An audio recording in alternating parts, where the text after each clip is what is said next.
Here. Okay, I'm recording it. And we have anybody new on this week? Hi, Roy. Nice to meet you. Let's ask you to unmute and just tell us where you're from.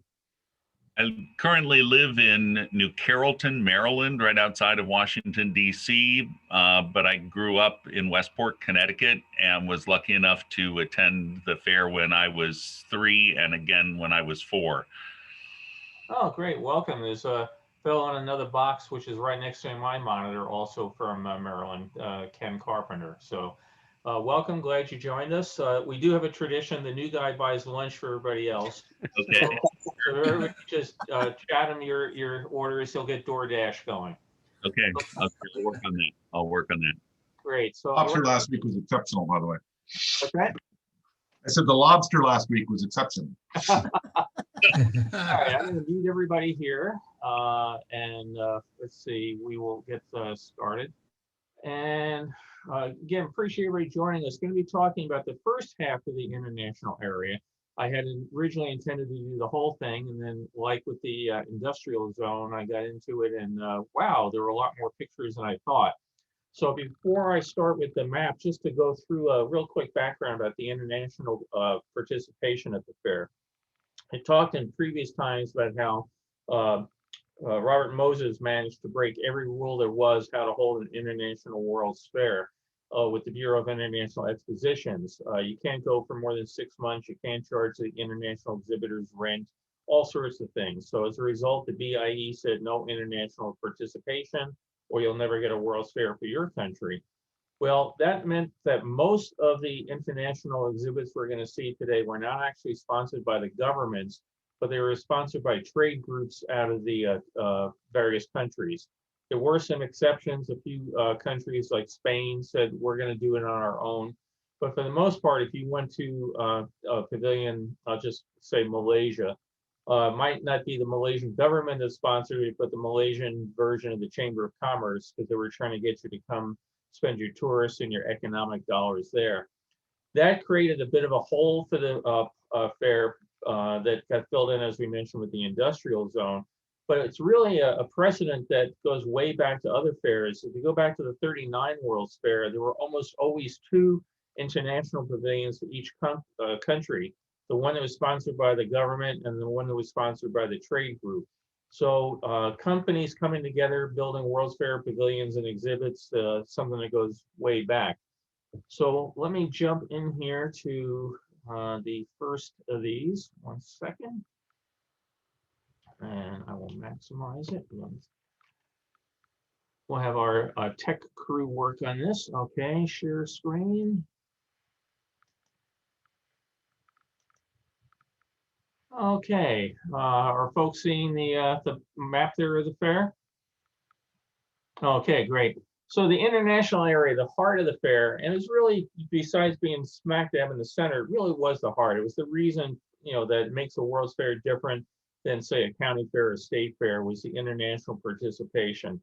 As I mentioned in my notes for the event, this was a really neat way to come out and do a virtual visit to parts of the world that you would probably likely never see yourself, be able to meet some people from different cultures, have some different food. It really was a very important part of the fair. So we're going to go take a quick trip around. Some of the pavilions that we'll be seeing are all scattered around. Again, the Unisphere at the center of it, but most of it in the arc going out above the Unisphere. And we're going to start going to the Africa Pavilion. Africa was interesting that they decided, they first tried to get a bunch of the individual countries to participate. And it was an expensive thing to be at the World's Fair to have a pavilion or exhibit. Matter of fact, there's a book out, I think it's called Hi Ho, Off to the Fair. And it's the story that one man wrote for his experiences in trying to get various countries to exhibit at the fair. And I think he dealt mostly with South America, Central America, but it is fascinating when he talks about, you get the government all excited and they're ready to go. Whoops, new government, they're not excited, not ready to go. The various things they had to go through. So all these international exhibits were definitely challenges to go. With Africa, they eventually decided they would come up with a pavilion that would let many of the African nations participate in one giant group pavilion. It was actually quite large. You can see it here from the New York State Pavilion, all these small tent-like structures. And that way, each of the nations could have a small piece of this tent, contribute to the larger pavilion area, but not have to foot the bill for the whole thing for itself.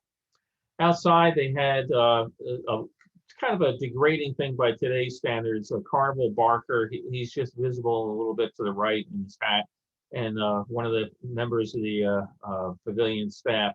And he's out trying to tell you why you want to come in. You're going to see the Watusi dancers, the Treehouse restaurant, the drums of passion, all sorts of various things that you'd have inside. And they also had some of the traditional costumes out there. Like I said, him dressed as a big game hunter and them dressed as natives would not fly in today's world, but that was the world of 1964. They would also at times, people like, and I forget the exact name of the costume on the right, the one that's dressed in long grass, they would go out and walk into the fairgrounds, and then basically like the Pied Piper, people would follow them back over to the Africa Pavilion.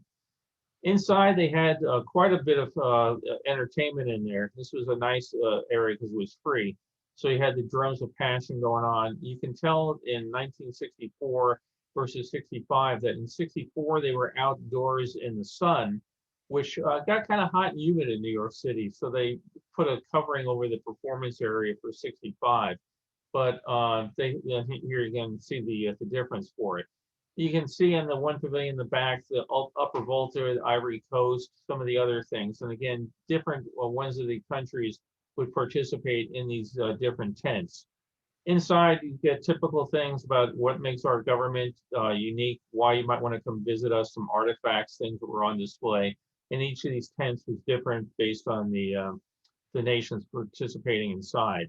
It was a gift shop. Everybody remembers Diners Club, one of the early credit cards. I don't even know if they exist anymore, but you could go and buy all sorts of figures. Most of these are pretty generic figures with a little gold foil sticker on the bottom, souvenir of the World's Fair. They brought a few animals over. You could see elephant. They would take the elephant out for a walk around, again, just like the Pied Piper. People would see the elephant, you'd follow back to the Africa Pavilion. They had a zebra. They had a couple different animals there at times. As a matter of fact, there's 2 zebras in this shot.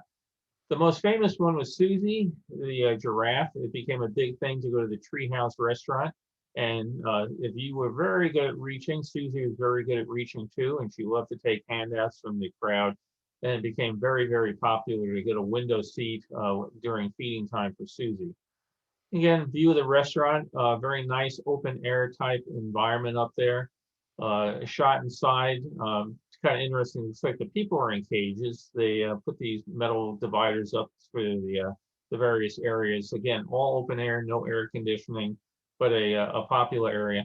Interesting that they even went to the trouble of things like the trays, designing them for the maximum amount of space because these restaurant was not very big up on these stilts.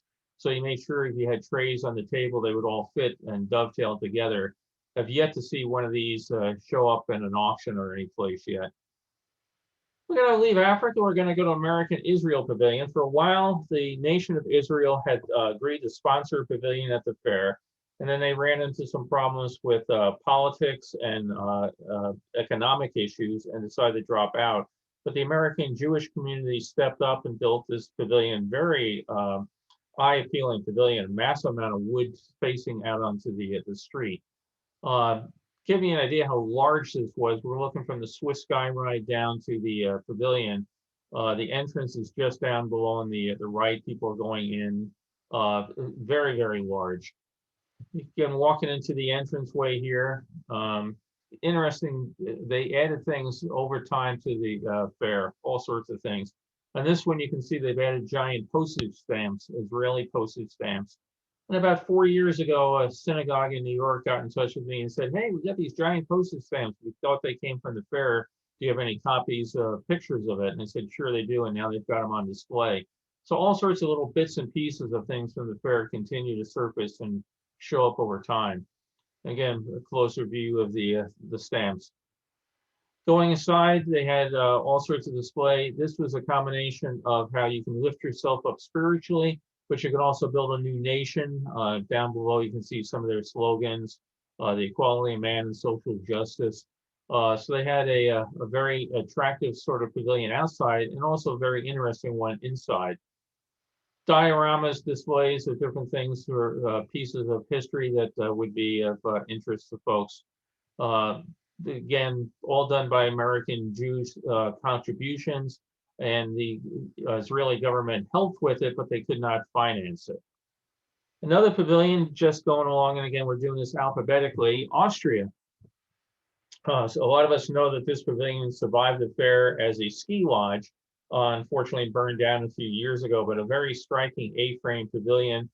A lot of these pavilions like this one were actually built overseas in the source country, taken apart and brought back here and reassembled at the fair. So you can imagine that you had to do all the engineering, not just to build a pavilion, to make sure that it was going to be strong enough to have all your people come through it and everything. But you also had to build it with the idea that you would be able to take it apart and put it back together again, thousands of miles away. Looking down the street at it again, showing Japan off to the right-hand side, the dichotomy of what made, to me, the fair so interesting. You had the ancient stones of Japan, the modern look of Austria, and the ultra-modern look of Johnson Wax just behind it. Inside, you had a very nice restaurant upstairs. Again, this was pretty much a cantilevered structure held up on these pillars. The restaurant upstairs, display area downstairs. Nighttime view giving you some shots of pictures of the exhibits down below. And inside you could go in, they had displays of different things that were going on in the country, things about the history of the culture. You can see a dance picture up on the back, but there were also lots of displays about Austria and various things that you might come there for a economic basis to participate in. A couple weeks from now, we're going to be looking at construction pictures, and I generally have not thrown these in these shots, but this is the Belgian pavilion or the Belgian village. And if you didn't put construction shots in, you would not see it for most of 1964. It ran way, way late in building. There was another pavilion, the World of Food, that got way late in building, and Robert Moses had it torn down. Turned out he didn't tear this one down because he was a friend of the fellow that owned it and was building it. So he allowed it to continue. So for most of 1964, you saw the pavilion under construction. And late in 64, you got to go inside. And that's what we're going to do. We're going to come up to the gate here. The portcullis actually worked. They would close it at night when the pavilion closed and raise it up the next morning. And it's very interesting. You can see a similarity between that picture and this one of the Century of Progress World's Fair in Chicago in 1933. That's because they had made this village for 1933. It became a very successful part of the Chicago World's Fair. And in 1934, they brought in all sorts of other villages from around the world. But the molds and the various casts and figures they had made for 1933, somebody had put them in storage and decided that they would reuse them. They reused some of them to build a Belgian village for Expo 58 in Brussels, and then they brought them back out and made the whole Belgian village pretty much identical to what they had done in 33. They did it again in 64. So you'll see the entranceways look the same, the bell towers, the churches, the Rathskeller. Kind of interesting that they copied a 1933 pavilion. And it was big. Looking at it from the New York State Pavilion, we had the Vatican in the front and just part of the Belgian village curving in a giant arc around the backside. And we're going to go inside. There's a warning here that they have stone streets with cobblestones, so be careful. We're going to walk inside. And as you walk in, you really have a hard time looking at this picture and believing that you're in Queens, New York. I mean, it was a totally immersive atmosphere. As long as you did not look up and see the New York State Tower looming over you, you would really feel that you're in a picturesque village in Belgium. Again, this gives you an idea of how large this area was. Very empty this particular day. Other days, absolutely jam-packed, even though there was admission in there.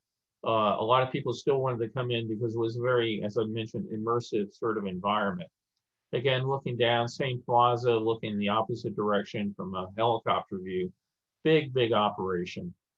Very popular with the nuns taking their tours through the area. Matter of fact, some days very, very popular, all going through it.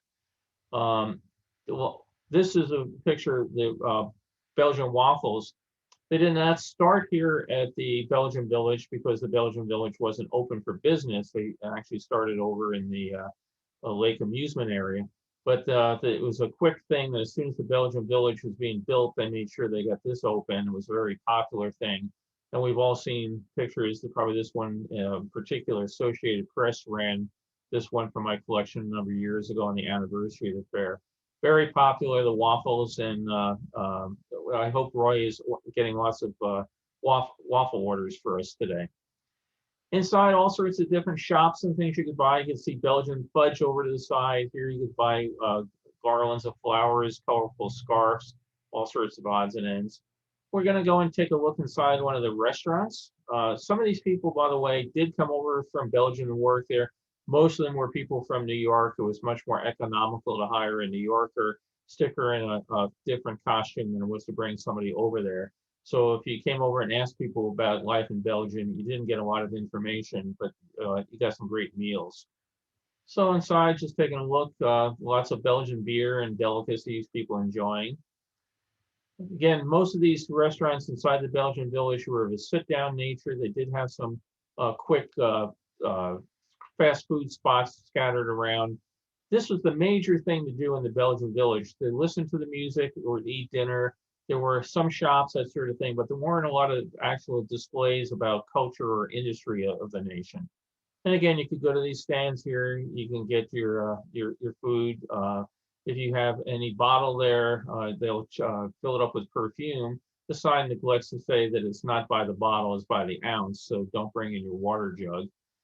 The dancers here made performances. They would dance throughout the village. They'd also go out into the area outside. Again, the Pied Piper philosophy was real big at the fair. Send people out. People will follow you around to see what you're doing. Now, when you get back here, if you want to follow these guys, it's going to cost you 50 cents to go see their dance act. But I believe those are ostrich plumes on the hats. Very definitely not the sort of guy you want sitting in front of you at the movies, right? But they would come in, they would pick somebody from the crowd to come and participate. They would give you one of these baskets. You were supposed to follow the movements. And they would have great fun. Yeah, just like you go to any of these shows, they'll embarrass the heck out of the guests, and everybody else gets fun watching it. Again, we're still smack dab in the middle of Queens, New York. It was an amazing construction. I only went a few times because of the admission price, but it was really just for eye candy. It was a wonderful spot to go in. You could also go there and get oil paintings. Be interested to know how many of these have ended up in people's houses over the years. I've got pictures of the last week of the fair where they're basically giving them away rather than having to take them back to where they came from. And I'm sure these were all done by the fine, School of Art right out of Belgium. That was sarcastic, of course. They even went to the theming that the hat shop, you didn't have the hats from Arlington, but they would put it in the foreign language. You could get your portraits done. He doesn't look very particularly happy or thrilled about having his portrait done. But it was a great spot. Down at one end, you had this carousel. It's got a very interesting history. It's called the Galloper. And it after this World's Fair, it moved up to Expo 67 in Montreal. And it's still there today at the Laurent amusement area on the former fairgrounds up in Montreal. So if you get a chance and you want to get a view of, or not just a view, get a ride on a World's Fair Legacy, you can go out to Laurent and go enjoy it. So it's fun for kids of all ages.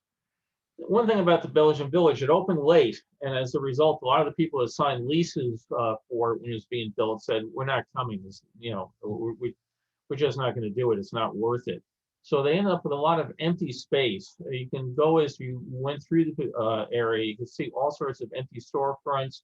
A lot of these were never built out. Some of them were later used for 65, but some of them just never had anything in them. They would just cover up the windows and you would move your, down to the next door to see if that one was open.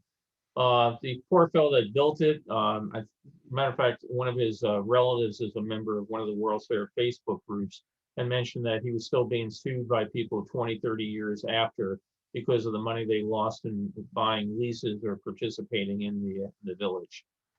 Again, just parts of it were just dead quiet corners that what could have been, would have been, unfortunately didn't come to be.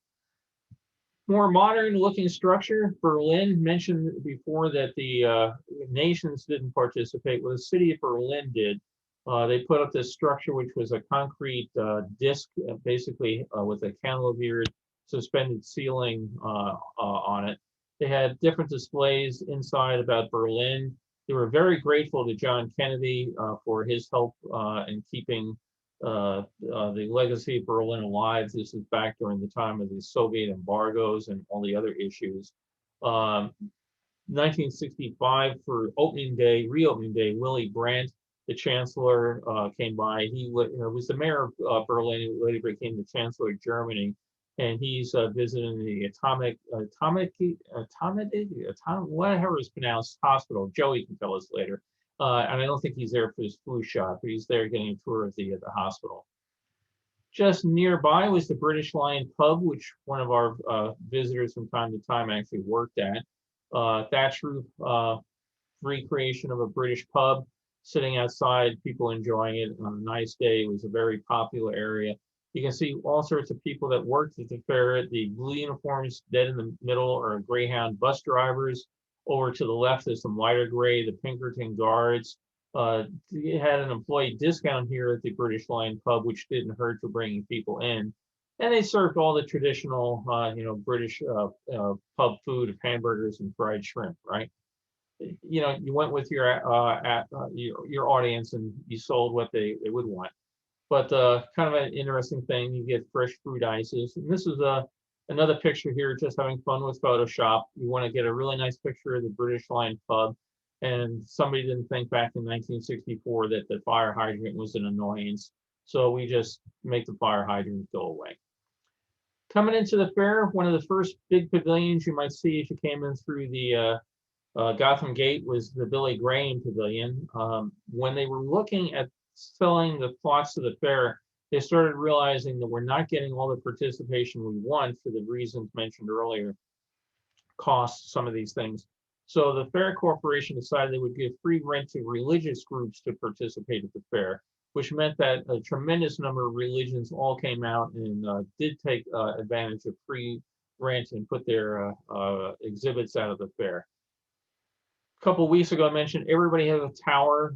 Meet me at the Tower of the Four Winds. Meet me at the Coke Carillon. Meet me here. Meet me there. Billy Graham had this very eye-catching tower, which the sunlight would really catch off and sparkle. Pavilion itself didn't look like too much from the street level. Kind of a modest-looking pavilion. But inside was this massive theater that you could come in and see the movie Man in the Fifth Dimension. Billy Graham did not actually appear at the fair very often, but he introduced the movie. You can find it online if you go to YouTube and look for it. There's a movie that they made about a young man and girl that meet at the fair. They run around and they end up at the end of the day going to see Man in the Fifth Dimension. A screenshot coming out of it. Inside displays about his ministry, a chance if you can sign the guidebook and they'll send you more information.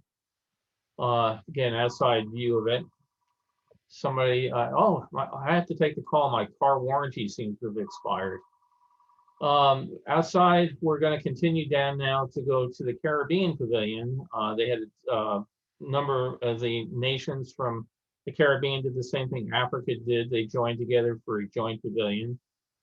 They had all these thatch roof buildings outside. It's interesting, again, to watch how things changed over time with the fair. Out here, there's not much to tell you what's in here. You see all these thatch roofs. So over time, they started putting signs up. And now you can get your exotic rum drinks, or you can get your traditional Caribbean, broiled steak dinner, or a hamburger for 29 cents, anything it took to sell. Over time, they changed more. We mentioned everybody had a waffle. So where would you go to get a Belgian waffle? But you go to the grass huts of the Caribbean Pavilion and get your waffles. They had these large figures. Again, the Pied Piper at work. They would go walking around the fairgrounds. In this case, over by the Unisphere, and they would have to walk around. They would be trying to figure out who you are, what you're doing out there, and they would wander back over to the pavilion, and hopefully you'd come in and get one of those nice exotic rum drinks. Inside, they had a very popular area at night for dancing and performance. So they had a lot of music and acts going on. They had the dinners. I don't think we ever ate there, but the people told me the food was pretty good. I was too young to go to the nightclub part of it back at that point in time, but it did get very positive press reviews for people going there and enjoying music that they had not probably heard in their own, areas, their own towns at that point in time. Going down the street, we see Central America and Panama, and it's not a typo. They didn't forget to leave the space out between Central and America. This was an effort to try to present the nations of Central America as one combined economic bloc. Sort of, you saw later, you had the European Economic Community, the Common Market. The whole idea was that if you trade with one Central American partner, you can trade with all the others. We'll take down tariffs and barriers and try to make it good for Americans to come down and buy our products and work with us. So it was an economic philosophy at the time. You had the United Arab Republic, all sorts of different nations trying to get together, trying to get basically the benefit of doing things in bulk. Very popular pavilion because they gave out coffee inside. You could come in and get a nice cup of coffee. In 1965, Panama did not decide to come back for some reason, and I really get a kick out of this picture because they made next to no effort whatsoever to disguise it. It used to say "and Panama."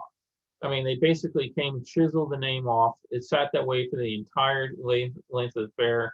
Made no effort to paint it over, gloss it over, anything. It was just kind of a real eyesore. It seems to me if I was running a pavilion, I'd want it to look a little nicer than that.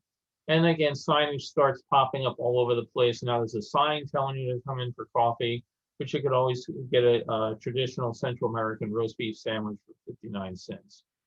The Christian Science Pavilion, again, mentioned that a lot of the religions took up the advantage of free rent. I think if I remember right, this was done by Darrell Stone, a famous architect.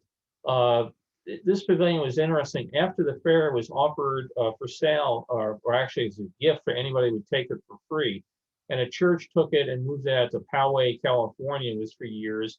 They finally outgrew it, and they got really, really tired of fixing the leaks in that glass centerpiece. And they offered the pavilion for free to anybody who would take it. And getting a pavilion for free is one thing. Moving it is another. You can see it's quite large. A friend of mine took them up on part of their offer. He has one of those small triangular glass domes, and he has it in the Catskill Mountains, New York, as a gazebo in his backyard. So again, it's funny how things show up in all sorts of different places. But they would invite you to come in. Different religious displays inside. This would be kind of interesting to know if it survived anywhere. This plexiglass sculpture hanging in the center of the main dome. We're going to go over to Denmark. For anybody who's been to IKEA, you'd probably like Denmark. Everything is nice and clean and straight and functional. Turned out to be a very popular pavilion for a couple of reasons. One of them was food. They had all sorts of food displays. The static ones here are things that you could buy. So you can see in the background, Danish canned hams, that sort of thing, or different liqueurs, cheeses, that sort of thing. All sorts of carved fruits and vegetables, used mostly radishes and that. But they had lots of displays about how Denmark is very big into food. To different things, you could order it online. They would deliver it to your house. They had prepackaged kits, or they had a store you could actually buy the things. Or you could go into the Danish restaurant, which is very well received. And they had all sorts of the things you had just seen on display that you could go into the restaurant and get yourself served in a nice setting. They also had a very popular bar that was very well received. And again, this isn't food that was for sale. Another thing they had, there were table settings. So they would go through and show the most modern furniture and glassware and other things that you could buy, again, through catalogs, or they would give you a flyer telling you where you could find it at the department stores in your your hometown. One of the things that made it real popular with the parents was they had a playground, the parking of children. For age 6 to 12, you could take your kids out, drop them at the playground, pay for them to go inside, and then you could go see the rest of the fair and wander around and have a great time. Inside, the kids could pretend they were on a pretend pirate ship. We had a thing a couple weeks ago. People were trying to figure out where the slides in the background were that you can see curving down. They also had something brand new, Legos. You could come out and play with Legos with the heart's content. So they had this table with all sorts of Lego pieces in between the center of it. And there are actually very highly sought after Lego kits that collectors will get that are, say, Lego at the World's Fair. So both Lego collectors and World's Fair collectors go for it, which puts a real premium on it. This sign didn't hold up too well, but it's an interesting area. It's the Garden of Meditation. This was a large plot. And again, I got to go look back at the map someday and see what nation was supposed to be here. And they fell through. So the World's Fair Corporation decided we're not going to just have a big empty dirt plot. We're going to put in the Garden of Meditation, put in some nice fountains, some nice plants. Pretty large area looking at it from the Kodak roof, Belgian Village in the background. But this whole big empty plot here with some benches and the lake and that. And they had some biblical quotes and the quote from Sir Francis Bacon out here to try to make you relax and get away from the hustle and bustle of the fair. We'll go down the road to Greece. It's interesting, as I mentioned a week or so ago, I have a chart on my website of all the changes that occurred at the fair.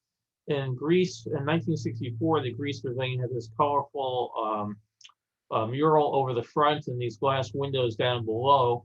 Well, they decided that they wanted to maximize the amount of exhibit space inside and they needed to seal over the windows. So for 1965, they went to a totally different look. It's the same entrance. They did not destroy that beautiful mural. They moved it to the back side of the building. So again, you can start dating your pictures if you have an unknown picture at times by what the changes have occurred during it. But inside, all sorts of displays of Greek different industries. So you can see the thing here for Hellenic Lines, a shipping company, different things, pots, pans, things you can buy, different jewelry, all sorts of odds and ends. Some of it for just for display, some of it for sale.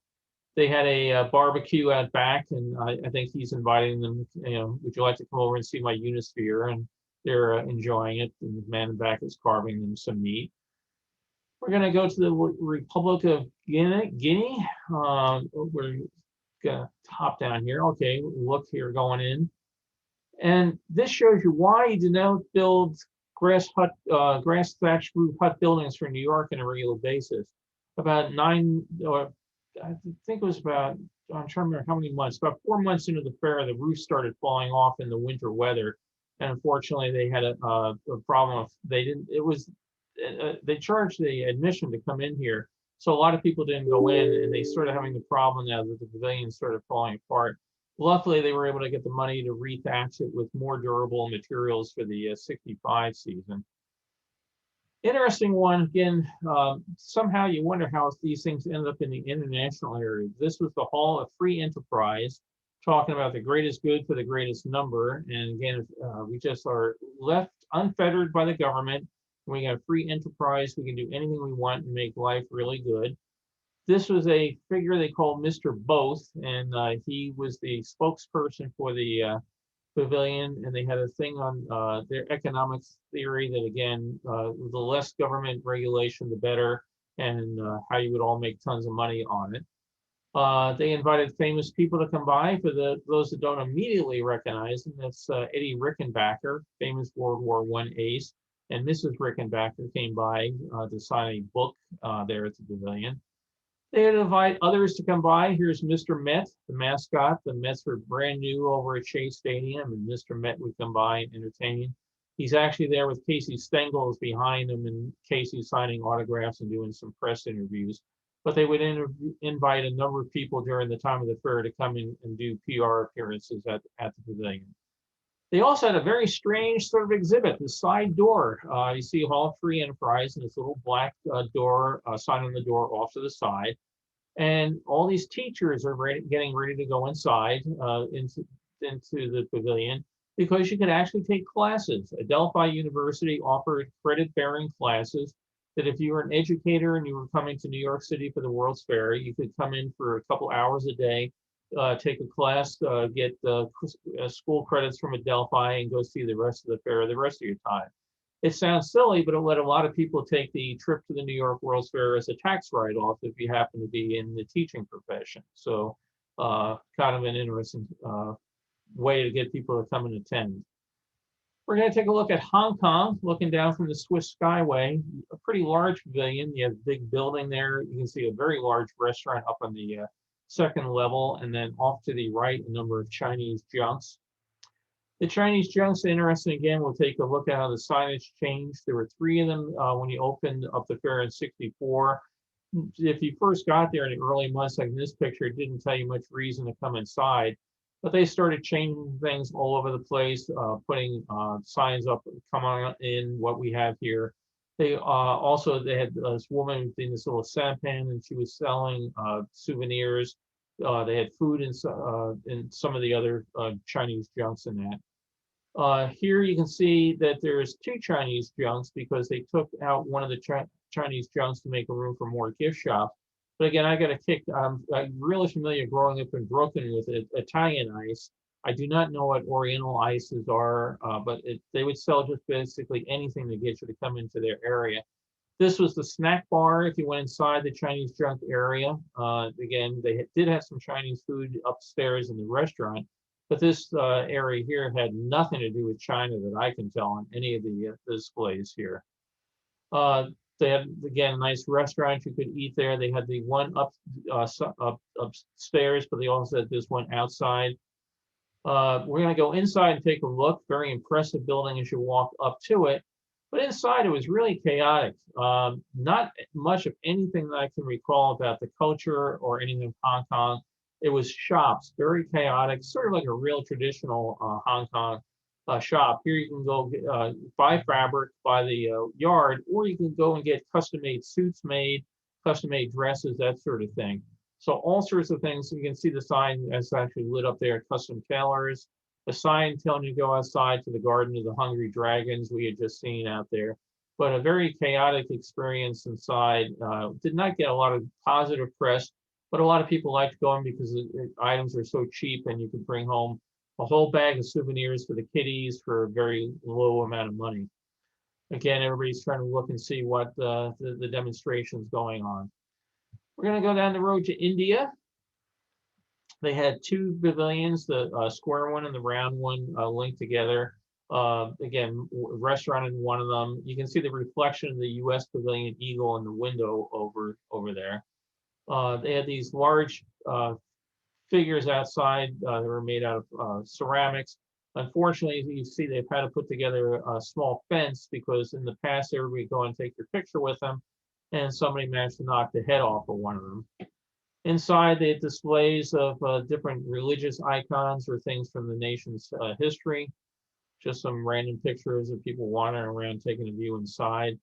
If you were wondering what India might do for you from an industrial point of view, they would like to sell you fans, electric appliances, telephones, basically anything you would like them to make, they would be happy to make it for you. They also had displays, again, mention of their culture. She's here from Air India. They would be very happy to book you a flight over from New York over to India. And from India, they then would take you to any one of a number of other routes. And different displays of pottery and culture. They had a lot of things there about beaded rugs, other odds and ends. And again, just more views going around inside. Souvenir shop, again, just like Hong Kong, you could buy clothes, or they would make things for you. If you wanted to get your own sari, they would take your measurements, make it for you, and mail it to you at home. For all of our World's Fair fan gift shop enthusiasts, here's a view. Again, most of these very generic things. Some of them had World's Fair souvenir stickers on the bottom. A lot of them just had a price sticker, but they did their best to entice you to take something home for the kids when you get back to wherever you came from. And all sorts of bangles and baubles. Indonesia, beautiful pavilion. Take a look at this one. You can tell there was a drought going on. Some of the areas are rather barren, but they did a lot of work. Again, this was another pavilion that was built back in Indonesia. The work is brought over here and assembled. In most cases, they would bring over Indonesian crews to supervise it because New York unions actually had to turn the screws or hammer the nail. The fellows from the nations would come over and supervise most of it. But went through a tremendous amount of work to build and bring these things over here to the United States. Again, everybody have a tower. Overhead view looking down again from the skyway, pretty large size pavilion. And this chart here gives you a real brief idea of how the pavilion was designed, shaped like an umbrella, used all over Indonesia to get the rainwater off you and also to collect it. So it's kind of interesting that they gave this out and they showed, the buildings were built with a lot of design of the nations that the sponsors from back home. Inside, absolutely beautiful pavilion. They spared no expense to bring it over to the U.S. Fella here is demonstrating making fabric on a loom. One of the gods from their religion. She's doing a traditional dyeing technique of the fabric. They did an awful lot of stuff, things with dancers. The whole thing of trying to get people to come over there was a very well received pavilion. Little trinkets there on display in the gift shop. More things of this is happens to be musical instruments on display. Their gift shop, very large, very well received by people that were the architectural critics and that for bringing the pavilion over. The gift shops are kind of, the way that these companies again made these pavilions economically possible. Unfortunately, 1965, Indonesia was not open. They got into a big war with the United States government for some very high-level political disputes. They decided they would not open the pavilion. To the credit of the Indonesian government, they did continue to pay their rent, although they did not exhibit, and they did honor their commitment to tear down the pavilion. Supposedly, it was taken back to Indonesia. Again, like the others, it was built in Indonesia, taken apart, and meant to be taken back. We've never been able to find any record that it was ever reconstructed in any place in Indonesia. So if anybody ever does find it, I would love to know that. A more hodgepodge area, International Plaza. This was a real area of gift shops and knickknacks and fast food stands. So you can see here, you have a small Africa pavilion, gift shop, Netherlands with a soft serve ice cream cone overhead. In the background, somebody has a display for the marble industry. Anything went in International Plaza. It was really just a free-for-all. So you have Norway next door to Thailand, down the road from Turkey, Formosa in the middle. The stone building in the background was the Tower of London. There was an admission charge. You could walk in and see genuine replicas of the crown jewels of England in there. This was the Tower of 1,000 Bells, a carillon controlled by a mechanism down in the case at the bottom of it. And loudspeakers amplified it to make sure that everybody would hear it. This was their version of the Pied Piper. It couldn't go around, but it could blare out the sound and you'd come over and go watch it. In here, they also held a free beauty contest and show. A number of people will come back and say, I was Miss World's Fair. Well, yes, every week, the International Plaza, you could be crowned Miss World's Fair for a week. Again, just the base, you can see there was a keyboard that they could play the tower, the 1,000 bells, or most often it was done by a paper tape that just ran through and played it. This is kind of interesting. I don't know if Mitch is on this week, but about 2 years ago, the sign for fruit drinks and frozen bananas showed up on eBay. Actually, the lower one, Banana Dogs, showed up on eBay, and somebody said, I think this was from the World's Fair. I sent the seller a picture of it. Yeah, it was from the World's Fair. And one of our friends, Mitch, now has this in his collection. So it's always interesting to think who in 1965 decided to take home the Banana Dog sign and keep it in his garage for 50 years, and now it surfaces, and it gives you hope that 50 years later, maybe some of this other stuff is going to pop up and show up. Again, Going through the area in the background, you have the San Miguel Brewery had a pavilion, and they had a very nice restaurant inside. You could come in and get yourself a nice cold beer outside. You could see there was a thing for getting your portrait done. There was German food over the side. This was a real fun spot because I, at this point, at age 13, never thought I'd ever make it over to Europe. So if you went in here, this was as close as most of us Brooklyn boys came to go into Europe at that point in time. These people are inside the same restaurant, not as enjoying it so much, but it was a fun spot. Outside, more nuns looking inside at the portrait studio. You can see people inside getting their pictures done. My mother got a real kick out of this shop. My mother was really big into collecting Hummels, which unfortunately with 5 boys in the family, many of them got, shall we say, damaged over the years. But she would make a point when we came to the World's Fair of going and looking at the latest Hummels. And we would, the 5 of us boys would get a really good hint on what we might be able to get mom for Christmas each year. This is outside the International Plaza. I just got a kick out of it. You can see the Hummel shop again in the background. Just everybody tired. The fair was so big, so huge, and there weren't, they had a lot of benches, but there just weren't enough. So everybody's just out here just relaxing, taking a load off your feet. It was part of what made the fair so fun. It was just so colorful, so much going on. Ireland we'll go to, styled after a old Irish fort, popular for my family, being of Irish origin. For those of us from New York, you might remember WNEW, the news station. They're driving by with their crest plates on their car. And we're going to go inside. Ireland had a whole big display on Irish history, the various parts of it that were settled by people both in Ireland and how the Irish moved out around the world. Different things for coats of arms and various main factors of Irish history inside the main hall. We'll go and take a look at that in a second. But just here showing industries and things that you would find in a particular area. Inside the main hall, we had a thing here on Irish poets. You had displays about them and some stuff about their lives.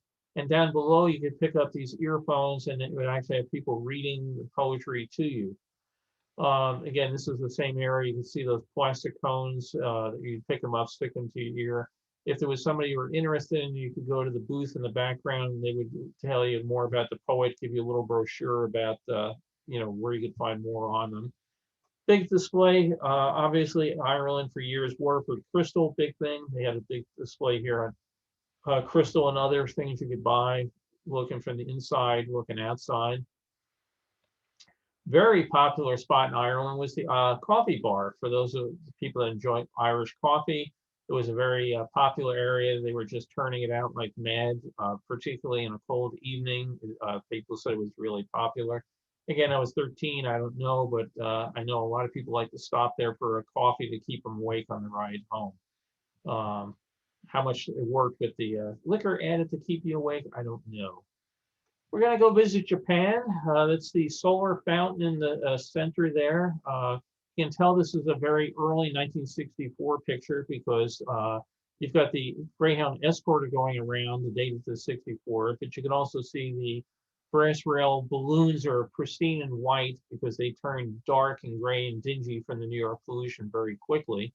But Japan was actually a very large area. They had 2 different sets of buildings in here.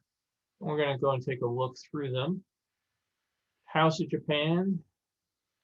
Stage out front that they would do all sorts of performances on. So gals dressed in kimonos and giving a traditional performance. But they would also take somebody from the audience, take you out, put you in a kimono, and you'd have to dress up and participate and follow along with their dance movements and see if you could bend as low and do it as they did and have fun again, embarrass the tourists. They also had a fellow would come out and would do displays of martial arts, and he was very impressive with his giant samurai sword, doing all sorts of tricks. And one of the things they would do is he would show you how he's slicing a cucumber here and up against himself, and he wasn't too worried about cutting himself because he knew what he was doing. But they would get somebody from the audience and bring him up on stage and challenge them to get a cucumber sliced with a samurai sword. So that's somebody with a lot of faith in the performer to taking his chance up there on the stage. Inside, it's kind of a dark shot, but it's a Datsun. I think you could buy this car for just about $2,000, I think it was the price at the time. But everybody was making fun of Datsuns, and who's going to buy this little cheap Japanese car? It was ugly. It was, who cared?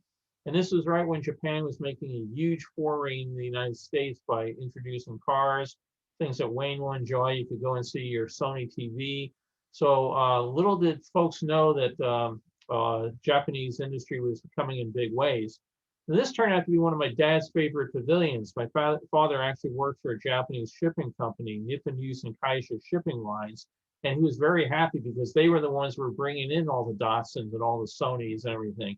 So we got the VIP tour of the Japanese pavilion because a lot of the exhibitors were using my dad's company.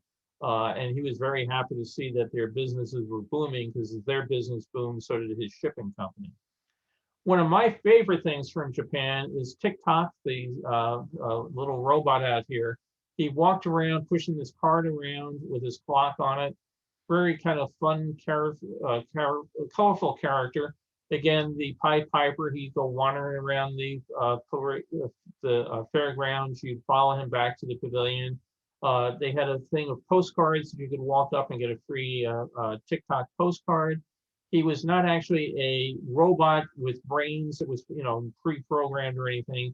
He was controlled by these fellows sitting up on the roof of the Japanese pavilion. The guy on the left has a remote control in his hand. The TikTok was just a great little thing, and I'd like to think he survives in somebody's collection. Inside, you had displays of Japanese culture and Japanese art.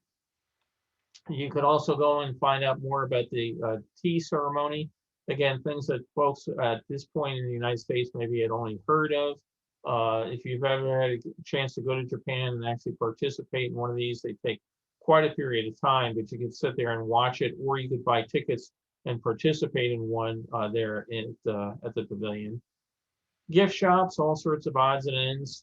Out back, they had a very nice restaurant, barbecue patio area out there. You could get some barbecued chicken done with soy sauce. I think I have a sign for that coming up, but a very nice garden just for relaxing. Jordan next door. Again, we're hopping through these alphabetically. Kind of interesting pavilion with the dome shape. Those blue circles in it were actually glass skylights. So at night you could see the sunshine, the lights inside shining out. In the daytime, of course, the sun shining in. I got a kick out of this one. They must have not known who they preferred in terms of soft drink vendors. So you'll have a Pepsi machine propping open the back door, and over the other side you have a Coke machine. So they covered both bases. And almost every picture I can find of the pavilion from the Swiss Sky Ride, that back door is propped open by that Pepsi machine. Here's another shot showing the same thing. They did a very nice job recreating some of the temple scenes from the country. They brought over this column of Jerash, which is still in the park today, ancient piece which was donated to the city. Their band would march throughout the fairgrounds, getting you to follow them back to the pavilion. Sometimes they would just be out wandering the fairgrounds and talking to people. But they also entertained for the dinner shows when you came in. So here they're entertaining a bunch of people before the show. And then during dinner, you would be able to hear the music playing. Stained glass, we're inside the pavilion looking out. I had always thought of stained glass as being Catholic or traditional thing that we would see inside our churches. This was a very different sort of view, more abstract to me, but very entertaining nonetheless, and very, very colorful. And displays inside famous religious artifacts and other odds and ends. We again continue to look around the tourism desk in the background. And of course, what was common to all these areas was the gift shop. Lebanon here, I found 2 slides of interest on why you have to think about how you build things for World's Fair. If you put a sign out on the ground and say Lebanon, very early in the ground, the sign's already looking a little beat up. As you go on, it looks more and more beat up because people will sit on your sign, they'll stand on your sign, or they'll just try to take pieces of your sign home. So for anybody that's into theme parks or other designs, you get to know after a while, keep everything where people can't touch it. But a very nice pavilion, again, done with stone, brought over, quarried in Lebanon, brought over here and reassembled. An interior view of displays about the culture, artwork, and that of the nation. Again, you could come in here, a gift shop, or they would be glad to give you information about tourism visits to the country. Whoops. The Lithuanian Wayside Cross, this was right near the Garden of Meditation, a small, I think that, do I have the plaque? Yes, I do. Here about Lithuania was still at this point in time under Soviet rule. They built this Lithuanian shrine. The pieces here were actually built in Lithuania and smuggled out of Lithuania, along with a section of Lithuanian dirt that was put underneath the Lithuanian cross to give people some hope of looking forward to the future when they would not be under Soviet rule. Again, very intricate carved design. And unfortunately, being New York what it was left there after the fair ended. It lasted for a number of years, but one weekend in 1979, people came in and they, for whatever reason, some vandals just absolutely smashed the cross to pieces. It mentions here won't bow to vandals. They were looking to get the money to put together a replica cross. The project fell through, and if you go to the fair site today, you can see this giant decaying piece of concrete, which is seen in the picture, and it's the only marker that the cross was once there. So did it in just about an hour. Next week, I will pick up with the M's, starting with Malaysia. So appreciate folks staying there. And yes, the base is still at the fairgrounds. So let me go real quick here and see how many mistakes I made. Get past the black cauldron chats. Yep, Expo 67 did the same thing for Africa, Village of Small Nations, Africa Place. It was really the best way economically to do it. No sense that everybody had to build a building, 4 walls and a roof. If you could share space with other people. Oh, in the last picture from the sky, right? Yes, Cliff mentioned that thinks that he spotted his mother and aunt in the one picture. And Frank mentioned responsible for the mechanical and electrical design. Which pavilion was that, Frank, you were chatting about at that point in time? If I see here, oh, there, you can ask, unmute yourself. It was Austria. Austria, okay. It was prefabricated. It was designed by Gustav Peichel in Austria. Prefabricated, shipped over. We were responsible to do all the mechanical systems and the foundations and to supervise the actual building of all those pieces. It was great, and it was very sad to see that it burned down, as you mentioned before. Yeah, I was up in the mountains in New York for years and years. Very popular area. It was at a ski resort. Yeah. Yeah. And they actually went up there, and Phil did a documentary about where, what came to pieces of the fair. And he went up there, and luckily he was able to interview the people, get pictures of the ski lodge about 2 weeks before it burned down. Wow. So yeah, we keep asking if he had an alibi. So yeah, it was unfortunate that it burned down, but I guess it was a real economic, excuse me, blow to the area. And I think this past winter they got a new ski lodge open there. So hopefully they're not getting too clobbered with COVID and they're able to. Well, it'd be tough to replace. It was really well designed. It was good. Yeah, I've got some close-up pictures of the bolts holding it together, and they did not build it for a 2-year run, that's for sure. That was built to last. Exactly. Okay. Yeah, Epcot had an education center. Yeah, I think if you went to the Epcot Education Center, though, you couldn't get school credits for it. So that was the interesting thing with the Hall of Free Enterprise. You can actually get the Delphi course credits. So just reading through here. Yeah, again, if you put the places of learning, the education center, it's a great way for a teacher to go to SeaWorld and take it as a tax credit, a tax write-off. Yeah, just what I want to do is go to the school and at the fair. No way. Yeah, that would be my feeling too. Oh, Mitch couldn't make it, but tell him we talked about his sign. And yes, it is an excellent sign. Okay. Did they vary hours, close for snow, and have late night events? Most of the pavilions were open till 10 o'clock for the show elements. And then if they had a restaurant or a bar, they stayed open, I think, till 1 in the morning. They never had snow during the fair that I know of. So they didn't have to close for it. I do have pictures of the fairground. We showed some last week between the seasons, but it did get very, very cold in the October seasons, but they did not close anything, but a lot of people did not sit out on the patio. Open up for questions in a second, but one of the things I wanted to do is have Carol mention something while I still have everybody here.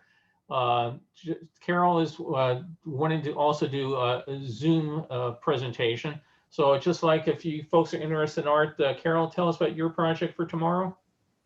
Yes, my group of docents at the Getty Museum is organizing their own tours to give people all over the country, docents all over the country actually, in different museums, a look at the Getty collection. And so my friend Karen and I have put together a presentation that we think will run about an hour, and we would like to test it out tomorrow morning. So if anybody's interested in joining us, it'll be 10 o'clock Pacific time, which would be, are all of you in the East or West? Because Eastern, it would be 1 o'clock. And we'd love to have you join us. I'm going to put the link up here on chat. If you can make it tomorrow, that would be great. If you have an interest, we've picked out some of our favorite pieces from the Getty collection to show people. Yeah, if you're not familiar with the Getty, it's a massive art museum out here in LA that was funded by J. Paul Getty on the 405, the Sepulveda Pass, and it's absolutely a magnificent collection. And Carol, how many years have you been a docent there now? Well, I would have completed 5 years if not for COVID. So it's been a while. And plus we had a year of training before. So it's like my second, well, it was like my second home. It's kind of more distant now and I really miss it. And what I do normally is school tours. So we take a group of school children and tour them around for an hour. And we do 2 tours we were on Fridays. So every Friday we would do 2 tours, and then the docents would meet for lunch in the cafe to discuss and anything and everything, a lot of what the tours had been like. Some are much more responsive than others. And, you know, how do you get kids to stay with you and to be excited about it? And we try to do very interactive tours. And she's Now, also trying to tell them don't touch, so. Well, no, but we want to get them up close. I tried to put in the invitation and it only typed part of it in. Can you see that? Into chat? I don't see it here yet. Is your chat to everybody? Yes. It's not showing up at all in the chat. Okay, I'll go back and I'll hit enter. hit enter. It's part of it's there. Not here, it's not. Again, you have to hit enter so your chat actually goes on the screen. Okay, well, I see part of it here. So let's try enter. Yeah, okay. It's going like line by line. Okay. I don't know how much, if it makes sense. No, I can give you, it all right, I doesn't have the link in there. If anybody's interested in doing the it's chat, actually in, it is in there. Can you see it? no, it's not. That's what I'm saying. It's from me. You got the text in there inviting you, but it doesn't have the Zoom link. Okay, well, it's in there as part of the message, so. Well, I'll Right. tell you what, Okay. if anybody's interested, drop me a note and I will be glad to send you the link to it. Or I tell you what, let's see, is there a way to unmute all? Okay. Okay, and Greg, you asked what pieces will we tempt you with? Excuse me, the Carol, I'm Getty- gonna run there and try to get the Okay. thing. Everybody should be allowed to unmute themselves. If you want to chat, I'll be right back. The Getty collection includes sculpture, painting, illuminated manuscripts, photography, there's some other things too, and what they call decorative arts, which is beautiful furniture and not manuscripts, that's separate. Oh, sorry. I should have taken half an hour to Tab- walk here and make you think the house is really, really big. Tablets, Where's It's your, Bill's evil twin. it's from Karen. we'll get there. Tomorrow, this one? No. No, that's not it. Let Carol find the right one here. I had it, but You guys should be all free to chat. Does anybody have any thoughts of favorite pavilions? Hey, Bill, could you just post it on your Zoom page? Yeah, I The don't link- know if I want to do that because I don't want them to get Zoom bombed as much as I don't want to get Zoom bombed. Saturday. Oh, gotcha. Yeah, so again, we'll Yeah, share let it me with you put in folks. Karen. Yeah. Hey, Bill, I had a question. You brought it up when you were showing the Japan pavilion about the brass rail balloons and how they got dirty over the years. What were those things actually made of, and what crazy person came up with that design? Do you know any history about that? I don't have anything as far as the design myself, who it was, but they were made out of cloth material, fabric, and that's why they sucked up the dirt so much. And they had a fan inside that would keep them inflated. So I've got pictures. As soon as you turn them off, they all sagged back down and got into the stuff. Excuse me a second. You're way into the past. Who sent it to you? No, I'm not. It's yesterday. Karen Rosa did. And put in Rosa. Here it is. Okay. Okay. We will get it here. Okay. You have a nice house. We have a messy house. Too many collectibles. Okay, just hit enter. Okay. Got Okay, it. so if you would like to join us tomorrow, we'd just like you to watch the presentation.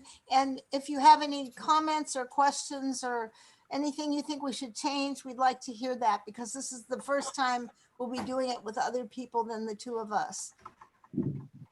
Where are you going to post the link at, Carol? It's You should on the share in chat right chat. now. On the chat. On the chat. How do we get back to the chat tomorrow? Oh, no, grab the link now and then, just copy paste it, save it someplace, and you should be set forward for tomorrow. Yeah, it's easiest to just mail it to yourself. That way you can have it. That's Yeah. a good idea.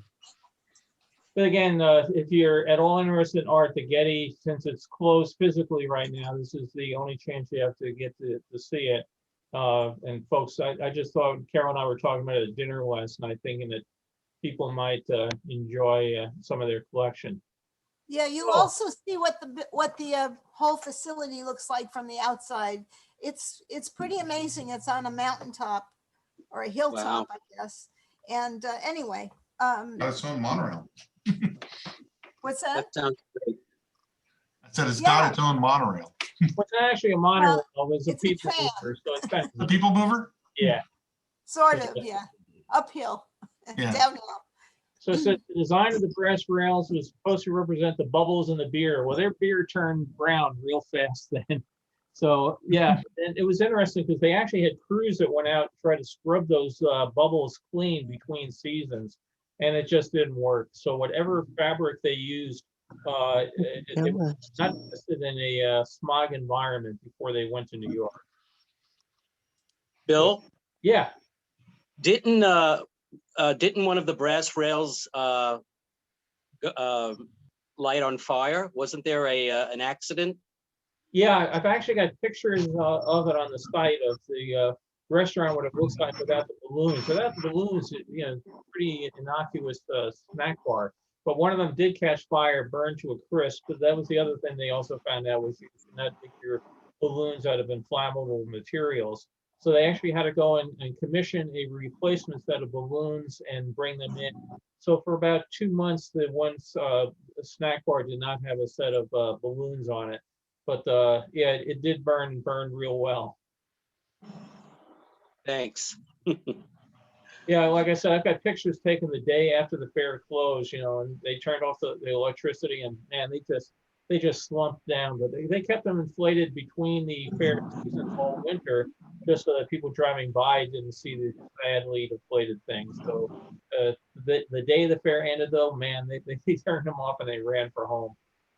Common brass rails, there were about 20 of them, and they were not all the snack bar, the bubble top snack bars. There were also some nice ones. There was a brass rail steakhouse and some other odds and ends, but there were about 20 of them scattered across the grounds. So for the international pavilions, for me, I really enjoyed it. You know, I'll talk more next week about my visit to the Egyptian pavilion. Really left a mark on me. But I enjoyed it because I never thought, I ended up with a job that I traveled extensively overseas, but I never thought I would. So being able to walk into these places and, you know, get I was joking about the snack bar in various places. You could walk in some of the, again, if you went there with a small budget, you know, for a hamburger, but if you had a little bit more, maybe you could try a shish kebab. And to me and my family, wow, that was exotic stuff back in 1964. You know, and to try the different, you know, some of the places that have small bowls of, you know, pieces of dried fruit, that sort of thing. It was just kind of fun to go and walk around. Anybody have any particular thoughts of anybody, visiting any of these pavilions? No Irish coffee survivors, huh? Bill, your talk was interesting, but as many times I've been to the fair, I don't have any recollection of seeing the international buildings. I spent all my time in transportation and the industrial area. Those were the fascinating buildings to me because of the ride-through exhibits. Well, what I I did looked at the foreign buildings just like museums, and they were just static displays. They didn't have much of an interest when I was a teenager. What I liked about them was they didn't have lines. So if you went on a busy day during the summer and it was a 4-hour wait for GE or a 5-hour wait for getting a Ford Mustang, you could go over and, you know, go through the international pavilions during the day, and then when everybody else went home, go back to the big, you know, ticket items and go over them at night when the crowds were left. So that was my MO. I would get to the fair early in the morning, make a beeline to Ford or GM or GE or one of those, you know, do 2 or 3 of them in the morning, spend the midday wandering around the middle of the fair at the international pavilions. Then when everybody else went home, go back on the line for the good stuff again. Yeah, that's a good way to do it. Yeah, if you only went once, obviously you would probably not spend a lot of time going to the, you know, Malaysian pavilion. But, you know, if you were going over and over and over again, it was just kind of different. Like I said, we got a lot of tours because my dad's business, you know, Japan was a real big one for us. So, and it was a really nice pavilion. So we went there a lot. And if you were over there, and again, next week we'll go to Spain. Spain was a spectacular pavilion. I mean, the Spanish government blew out all the stops, dollar and artwork and everything else wise. So it was fun. Beth mentioned. Do you remember how many times you went? How many times did you go to the fair? I don't know. I really don't know. I went a lot. Again, I was lucky that I went with Boy Scouts. I was there with you know, school friends and that. But I think I've mentioned before, one of my friend's sister was a hostess at the Bell System Pavilion, and she could usually sweet talk the Pinkerton guards into letting us in for free. We didn't always know, depending on whether or not we'd get there that day, we'd be lucky or not. But we'd go with $1 in our pocket. If we had to buy a ticket, we did. But she was really good in getting us in for free. So her friend had bought a brand new Mustang when they came out, and it was my brother Jim, my friend Mike, and myself in the back seat of the Mustang convertible, top down, 2 hostesses from the Bell System going in for a day at the World's Fair. You know, hey, tell me how to spend my summer. So we went a lot. Yeah, it was great fun. I was very, very lucky. As soon as my friend said, "Hey, my sister works at the World's Fair. Do you want to go?" Yeah. So I think my friend got tired of me convincing him he wanted to go to the World's Fair. But I said, "You know, Mike, if you don't want to go, I still do." You were living close by at the time? What's that? You were living close by at the time? We were out in Baldwin, Long Island, by the time the fair opened. So if we took the train in, we could take the Long Island Railroad in, or we were about 25 miles from the fairgrounds. I think it's door to door, so not particularly far. Beth was mentioning she was out at the Coca-Cola Pavilion, Carol, on today. So was it nice and chilly out there? It was a little chilly, but not too bad. And we just happened to be there at 10 o'clock. So we heard the chime. So I posted just a 20-second video on Facebook of the chime, but it was nice to see it and it looks good. So nice to be out there. What music were they playing? It was just a chime at 10. They do concerts, I think, during the week. They have a lady who comes out and plays during the week, but it was just a 10 o'clock chime this morning. I have to watch the video. I saw you posted it, but I was getting some last minute additions for today. So I have to go back and watch it. Yeah, It actually woke my daughter up this morning. I used Beth's video of the chimes to wake my daughter up. Yeah, just remember this: when she puts you in a home years from now, she had reason to. Well, again, I appreciate folks joining. Anybody had any other thoughts? Be glad to hear them. Baron, you should be able to unmute yourself. Try this again here. There we go. Just a quick bit of reminiscing from the fair. I only went once, and quite frankly, I can't remember if it was 64 or 65. I have the red book. Is that 65? The World's Fair? The World's Fair Guide? So yeah, the red one was 65. Okay, it was 65 we went. And the last thing I remember, I believe it was either the Japanese pavilion or the Chinese pavilion, or one of them that was red. I remember coming out of it and it was all Oriental, Far East looking. That was kind of one of the last things I remember. And so as you were going through today, I was wondering, well, was it Japan? Was it probably Hong Kong? Was it Hong Kong? It was almost all red, the building. In Japan was stone. When I get to the demolition, we'll talk about what happened to stones from that. But Japan was mostly stonework or over by the restaurant area, wood. And then China was again stone at the bottom, some red the motifs up top. But Hong Kong was, I was looking at the pictures yesterday thinking they must have bought every can of red paint in New York for a while. Okay, then I guess it was Hong Kong, because I remember we were leaving, and I guess that was one of the last pavilions we were visiting. And I come out and they had a big long wooden bridge or something that crossed a moat or a pond. Yeah, or something. That's right where the Chinese junks were. Okay, but I just remember all the red and all the Far Eastern looking flourishes of architecture, and I just thought, wow, that's really cool. And I've always held that memory. So when you were talking about today, and for some reason, I guess I missed it when you brought up Hong Kong, because I kept thinking, okay, China, Japan, Indonesia, something like that. And I guess I just didn't see any of the red when you brought up Hong Kong. No, anyhow, it was just a fond remembrance of the one time my daughter's we dog, visited in my 65. daughter's dog is objecting that you missed my Hong Kong picture. Sorry. Well, I'll look at, you have Hong Kong posted on the site, right? I'll go take a look at it again. But that was a fond remembrance of one of the last things I was 8, I guess, at that time. So now the dog's barking to the other side of the house, so you can get it in stereo. anyhow, nice talk again today, Bill.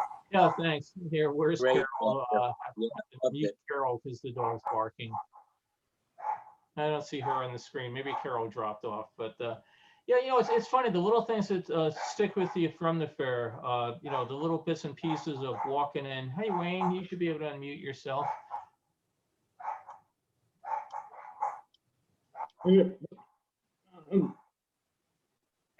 You mentioned that the Sony TV was for me, but my story of memories of the Japan pavilion involves having a free day in Tokyo in 1998. And I got to the palace grounds and saw the stonework and had a flashback to 1964. because it's exactly what it looks like. I had the same thing. I used to stay when I went to Tokyo for business. I stayed at the Imperial Hotel, which is just across the road from the Imperial Palace grounds. And I had the exact same thought you did, Wayne. I walked in, it was like, whoa, I've been here before. You know, it can't be because I just landed here this morning, but just showed you how accurate they copied the design of that whole stone wall, the moat going around it and all. Funny how those things hit. Well, again, appreciate folks joining. Next week, I'm going to be doing M through W for the other parts of the international area. I started, putting together the pictures to this on Thursday and getting through it and said, whoa, there's a lot more than I thought. Because, some of the areas were just so big, like the Belgian village, to do it one picture, two pictures. I mean, you could obviously do just one picture per pavilion. And I'm sure by now people have gotten tired of looking at pictures of gift shops. Because I had a bunch of those today. But I tried to come up with stuff that you're not going to find on the average. They're not going to be in brochures, not going to be on, the average spot. As I mentioned in the introductions to each of my books that I've done, I try to go for pictures that the average visitor thought were interesting. I have a ton of World's Fair Corporation publicity photos or the, photos from the Johnson Pavilion archives or the, RCA or, that sort of thing. But I think the candid shots are what makes it more interesting to me, that when you had your little shot of 12 or 20 exposures and you had to go and, take a picture of it and get it developed, that there were so many people who were looking at things like the gift shops, and they were just so unique because everybody, you think we all shop back at that time at Sears or Montgomery Ward's or Grant's or, any the mom and pop stores in our town. You didn't have that same set of silk fabrics or, ceramic animals or all the brass little ding dongs and stuff that they had. Joey, you had something? You should be able to unmute yourself. There we go. I just wanted to tell you about this book by my friend Rick Goldschmidt, who is a expert on the Rankin Bass productions. And this one's called The Making of the Daydreamer. And I have a 2-page spread in here that he was so gracious to let me write. And it's all about the destruction of the Belgian village.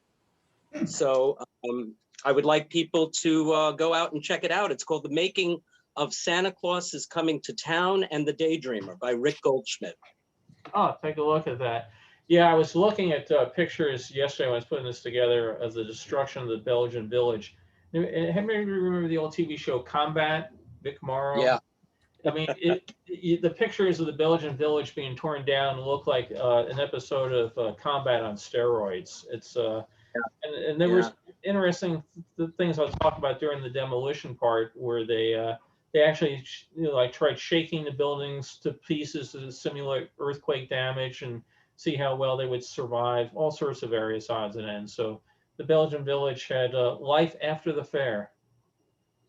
Yeah, you're right about the village. There were some engineering schools that did studies on the strength of those buildings, actually put excessive loads on them to see how much they could actually take. Yeah, so they did sheet tests and load test on them. They learned a lot of interesting properties about the structures. Yeah, when I'll mention a couple of weeks ago, I went downtown to the LA City Public Library and they had a copy of the engineering report that they did for that, and was actually at the bell tower at the pavilion. And what was really interesting was the night the fair ended, somebody got into the bell tower and cut the wires, ropes, or whatever, just dropped all the bells to the ground and stole them, and they've never shown up. They've probably been melted down. So the guys were there because one of their first things was they had to take the bells out of the tower before they shook the tower to pieces. And they were quite surprised when they got there. Within one day, somebody had stolen the bells out of the tower. But they put all this stuff in there and shook the crap out of the bell tower to see how much the metal framework that was inside the fake veneer survived. Very, very, very dull report. It was kind of fascinating. They did have pictures inside it of some of the equipment that they used to shake the tower to pieces. And it turned out it survived basically a 8.0 earthquake without any problem. It sounds like the buildings were strong enough that they could have remained there on a permanent basis. Yeah, yeah. The outside probably would not have, because again, they may have looked like stone, but a lot of it was just plaster, and with the New York weather, it wouldn't have survived. But I've always wondered, since the village was there in 33, and then in 58, and then in 64, where did the molds go? Is there any chance that we're going to see another Belgian village someplace? And I talked to the guy whose uncle who had built the thing, and he said there's nothing left. He didn't want to have anything to do with it. Take it to the landfill. He just wants his shirt on that project. So massive sea of red ink. Well, I wish everybody luck getting their shots for continuing to do that, and hopefully we'll all be out in public again soon. And Dave English, by the way, I'm in touch with Dave Snyder, and he drops in on these from time to time. I'm going to drop him a note and see if he'd like to come and tell us more about DAX sometime. You just have to promise if Dave and I start talking airplanes that you'll stop us. So, well, thanks everybody for joining. I will put this online, and again, if you do have a chance, if you grab the link to the chat for Carol's talk tomorrow, I'm going to be there. And the Getty is a wonderful museum. I feel so bad for her that she is not able to do the school tours, because it was always a big part of every week of her driving down there, getting stuck in traffic, doing the tours and that sort of thing. So. Thanks all. Look forward to seeing you next week. And Kevin, you're waving there. Sometime I mentioned on the chat, I've got to tell you about my, would you like to hear my Shelley Winters story right now that I mentioned to you? You mentioned the other day about Shelley Winters. Come on. Yes, I can't, I don't have any access to it now. Yeah, that was interesting what you said. Yeah, real quick. He put together something about Shelley Winters' birthday or whatever, and I had a story to tell. I moved out to Hollywood in 1976, and I get a job at Disney, and brand new, never met anybody, never done anything. And I'm sitting in my office one day, my first week there on the job, and they were doing the movie Pete's Dragon. If anybody remembers it, Shelley Winters was done as this horrible, the woman Gogans. I mean, just horrible makeup and everything. And I'm sitting at my desk, and the door slams open, and this woman standing at my door in my office going, "My dressing room's too goddamn cold, and I'm going to take out all the F words if I can." And it's like, what? And she says, "My office is too cold. I'm freezing my ass off." And I have no idea who this woman is. Right? This tag is screaming at me. And I go, "Well, I don't have anything to do with air conditioning." And she goes, "You won't have anything to do with anything if you don't get that fixed by the time I get back." And she leaves. And I go, "What the hell was that?" So I asked somebody, I said, "Who was that?" I go, "Oh, that's Shelley Winters. She's got her dressing room down the hall." So I said, "Oh man, I've been out here 2 days and she's already threatening to fire me. What am I going to do?" So I call up the air conditioning people, and they say, "No, it's all interconnected in one giant air conditioning system. We can't turn down her air conditioning because the ladies in ink and paint will get hot. So she's just got to live with it." And I go, "Oh man, what do we do? What do we do?"